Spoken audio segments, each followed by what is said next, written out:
खबर उत्तर प्रदेश के अमरोहा से, जहां हसनपुर में सत्यप्रकाश लक्ष्मी देवी सरस्वती विद्या मंदिर इंटर कॉलेज हसनपुर में यूक्रेन से हसनपुर लौटे आयुष भारद्वाज, सरफराज और सलमान का पुष्पमाला एवं मिठाई खिलाकर स्वागत किया गया। विद्या भारती के प्रांतीय समिति सदस्य एवं अमरोहा जिले के जिला प्रमुख अक्षय अग्रवाल ने उपस्थित सभी विद्या भारती के पदाधिकारियों एवं आगंतुक अतिथियों का परिचय कराया। विद्या भारती के प्रांतीय अध्यक्ष एवं उत्तर प्रदेश बाल अधिकार संरक्षण आयोग के पूर्व अध्यक्ष डॉक्टर विशेष गुप्ता ने यूक्रेन से लौटे विद्यार्थियों की कुशलता एवं वहां के हालात को जाना। सभी विद्यार्थियों ने भारत सरकार के प्रयास की प्रशंसा की और यह भी कहा थी कहीं कहीं कुछ स्थानों पर अधिकारियों के साथ समन्वय स्थापित करने में समस्या भी आ रही है। विद्यार्थियों ने अपनी मांग रखी कि सरकार उन्हें अपनी आगे के वर्षों की शिक्षा यही पूर्ण करने में सहयोग करे, क्योंकि बहुत से विद्यार्थी वापस यूक्रेन नहीं जाना चाहते। डॉक्टर विशेष गुप्ता जी ने मिशन गंगा की सराहना करते हुए कहा कि वह उनकी आवाज को सरकार तक पहुंचाने में सहायता करेंगे। सलमान अजमल, आयुष भारद्वाज और सरफराज ने युद्ध के दौरान यूक्रेन में मौत की दहशत में गुजारे हुए पलों को याद करते हुए बताया कि दिन रात धमाकों और गोली चलने की आवाज आती रहती थी। वो कभी बंकर में रहने को मजबूर थे और कभी कभी बाहर भी निकलते थे, लेकिन कहीं चैन नहीं था। हर वक्त अपने देश, अपने घर, अपने परिवार की याद आती थी।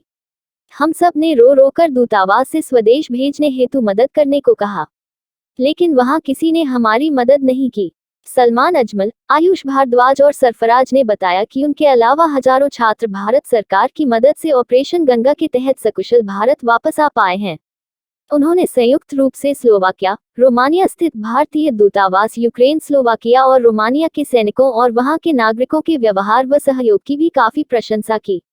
उन्होंने भारत सरकार द्वारा चलाए जा रहे ऑपरेशन गंगा की जमकर तारीफ की और भारत सरकार और स्लोवाकिया और रोमानिया स्थित दूतावास के अधिकारियों तथा केंद्रीय विदेश राज्य मंत्री किरण रिजिजू का भी आभार व्यक्त किया।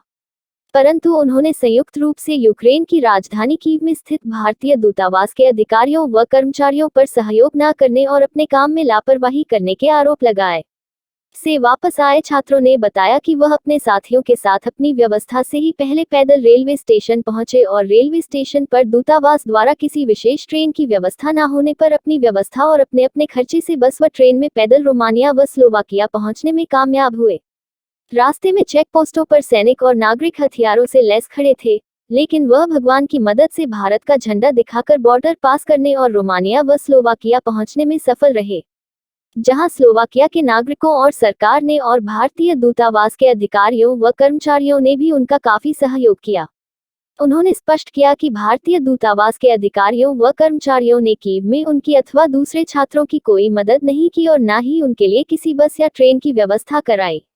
सलमान, आयुष और सरफराज अपने देश, अपने अपने घर पहुंचकर अपने परिवार और नगर वासियों से मिलकर बहुत खुश हैं। इस अवसर पर विद्या भारती के प्रदेश निरीक्षक कमल कुमार, जिला समन्वयक प्रधानाचार्य दिवाकर पांडे, विद्यालय प्रधानाचार्य ब्रजगोपाल यादव, विद्यालय अध्यक्ष संतोष अग्रवाल, वरिष्ठ अधिवक्ता एवं मानवाधिकार कार्यकर्ता मुजाहिद चौधरी, भाजपा जिला उपाध्यक्ष मयंक अग्रवाल, शिशु मंदिर हसनपुर कोषाध्यक्ष विभोर अग्रवाल, शिशु मंदिर प्रधानाचार्य संसार बहादुर शर्मा, प्रेम कुमार आर्य, शिव कुमार चौहान आदि गणमान्य नागरिक उपस्थित रहे। अमरोहा उत्तर प्रदेश से दीपक कुमार की रिपोर्ट। देखते रहिए आपका अपना चैनल आंचलिक खबरें, अपनों की खबर आप तक। उनका स्वागत यहाँ विद्या मंदिर इंटर कॉलेज में किया गया है। अक्षय अग्रवाल जी ने कार्यक्रम आयोजित किया है। विद्या भारती शिशु मंदिर और आज मुख्य तौर पर हमारे जो उत्तर प्रदेश बाल संरक्षण आयोग के चेयरमैन रहे हैं आदरणीय डॉक्टर विशेष गुप्ता जी, वो ख़ास तौर पर विद्या भारती के माध्यम से सभी यूक्रेन से आने वाले छात्रों से मिलना चाहते थे, उनकी भावनाओं को, उनके अनुभवों को साझा करना चाहते थे, जो उन्होंने वहाँ बर्दाश्त किया है, महसूस किया है, या आवश्यकता क्यों पड़ी रूस जाने की, यूक्रेन जाने की, उन सारी समस्याओं को जानना चाहते थे ताकि उचित मंच पर इसको उठाया जा सके। मैं उनके इस प्रयास की सराहना करता हूँ। जो दर्द हमारे यूक्रेन में बच्चों ने उठाया है, जो परेशानियाँ उठाई हैं, निश्चित तौर पर हम उनका वो तो हम वापस नहीं कर सकते, लेकिन उनका सम्मान करके, उनका हौसला बढ़ाकर हम उनको उनके मकसद में कामयाब होते हुए देखना चाहते हैं। काफ़ी बच्चे ऐसे हैं जो दूसरे और तीसरे साल में हैं, उन बच्चों के आगे एजुकेशन क्या होगी इस बारे में भी उन्होंने विचार लिए हैं ताकि उचित मंच पर इसको उठाया जा सके।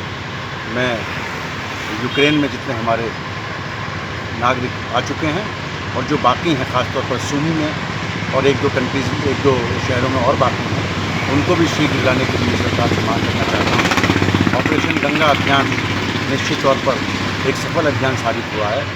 देश के प्रधानमंत्री माननीय नरेंद्र मोदी जी और उनके मंत्रालय में सभी विदेश मंत्री जिन्होंने विभिन्न देशों का दौरा कर अपने बच्चों को लाने के लिए मेहनत की है, वो सभी उनका भी हम देश की ओर से और ख़ास तौर पर यूक्रेन से आने वाले छात्रों की ओर से धन्यवाद देना चाहते हैं, आभार व्यक्त करना चाहते हैं। इसके अलावा रोमानिया और हंगरी, पोलैंड, बेलारूस और रशिया और यूक्रेन के नागरिकों ने, वहाँ की सैनिकों ने जो हमारे छात्रों की रक्षा की है, छात्रों की मदद की है, उनका भी हम सराहना करते हैं और धन्यवाद देते हैं और कोशिश करते हैं और प्रयास करते हैं। माननीय नरेंद्र मोदी जी ने प्रयास किया है कि ये विवाद यहीं रुके, ये जंग यहीं रुके और शांति स्थापित हो।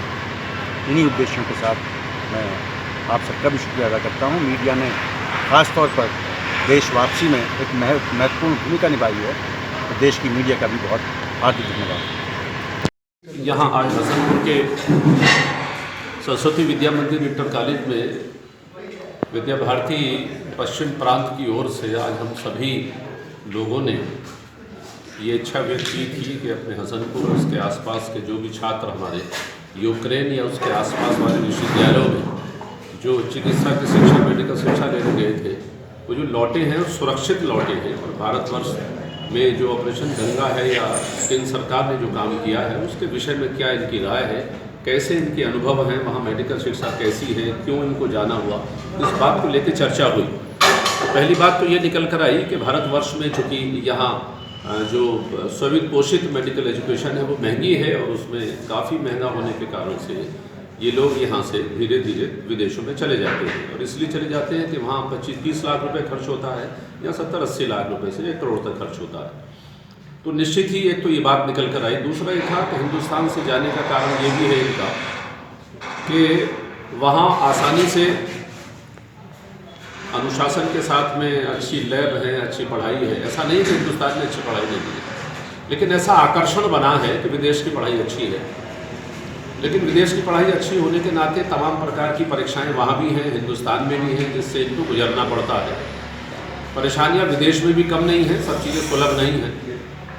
और आपने देखा कि रूस और यूक्रेन के युद्ध में जो अभी डिजास्टर हुआ, जो आपात स्थिति पैदा हुई, उसमें कितनी भारी परेशानी हमारे तकरीबन 20,000 छात्र, कुल 80,000 के लगभग छात्र हैं, जिसमें 20,000 हिंदुस्तान के छात्र हैं। और अभी इन सब छात्रों ने ये जरूर तारीफ़ की है कि ऑपरेशन गंगा के अंतर्गत जो भी कार्यक्रम केंद्र सरकार ने चलाए हैं वो निश्चित तौर पर तारीफ़ के काबिल हैं। उनकी जितनी तारीफ़ की जाए उतनी कम है।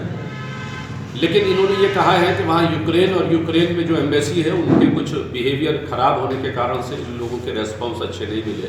लेकिन फिर भी वहाँ रोमेनिया के बॉर्डर पहुँचने पर जो भी लोगों का व्यवहार रहा, वहाँ कैंप रहे, इनको भोजन दिया, इनको पहुँचाया, इनको बसें, इनको एयरपोर्ट तक पहुँचाना, तो ये तमाम प्रकार की परेशानियों को उसका सामना करते हुए हिंदुस्तान सुरक्षित पहुँच रहे हैं। और दोबारा से भी अब इनके ऊपर दबाव है कि बहुत जल्दी ही अब ऑनलाइन शिक्षा शुरू होने वाली है। यहाँ अब सवाल ये पैदा होता है कि आने वाले समय में इन सब की गुजारिश केंद्र सरकार से ये है कि जल्दी से जल्दी यहाँ जो मेडिकल की शिक्षा है, सरकारी स्कूलों का, सरकारी कॉलेजेस का, सरकारी यूनिवर्सिटीज़ का विस्तार हो, बढ़े, और जो प्राइवेट मेडिकल कॉलेज या यूनिवर्सिटीज़ हैं उनकी फीस कम हो। इसके लिए केंद्र सरकार